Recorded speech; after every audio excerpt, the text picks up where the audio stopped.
खबर शामिल करते हैं लोधरा से। हमारे district bureau chief Imtiaz Shahid Baloch की रिपोर्ट के मुताबिक regional police officer Javed Akbar Riaz ने डीपीओ दफ्तर लोधरा में खुली कचहरी का इनकाद किया और साइलिन के मसाइल सुने। खुली कचहरी में डीपीओ अब्दुर्रऊफ बाबर, तमाम डीएसपीओज और एसएचओ समेत अंजुमन ताजरान, अमन कमेटी, सहाफ़ियों और आवाम की कसीर तादाद ने शिरकत की। Regional police officer Javed Akbar Riaz ने कहा कि खुली कचहरी का मकसद आवाम की आला अफसरान तक रसाई यकीनी बनाना और आवाम को उनकी दहलीज पर इंसाफ फराहम करना है। उन्होंने कहा कि इंसाफ की राह में रुकावट बनने वाले पुलिस अफसरान के खिलाफ सख्त महकमाना कार्रवाई का मौसर निज़ाम मौजूद है। पुलिस वाले कानून और ज़ाब्ता के तहत ही काम करने के पाबंद हैं। उन्होंने साइलिन के मिसाल सुनते हुए दरखास्तों पर अहकाम सादर किए और पुलिस अफसरान को फौरी तौर पर ज़रूरी कार्रवाई की हदायत की। बाद रीजनल पुलिस ऑफिसर मुल्तान ने ज़िला भर के मुअज़्ज़ज़ीन के इजलास से खिताब किया।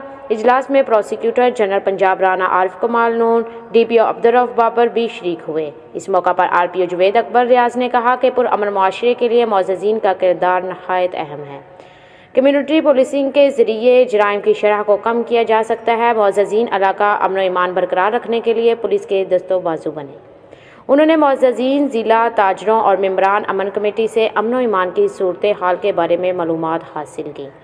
रीजनल पुलिस ऑफिसर ने ज़िला भर के पुलिस अफसरान के साथ इजलास के दौरान ज़िला में होने वाले जराइम के सदेबाब के लिए इक़दामात और अफसरान की इनफरादी कारकर्दगी का जायज़ा लिया।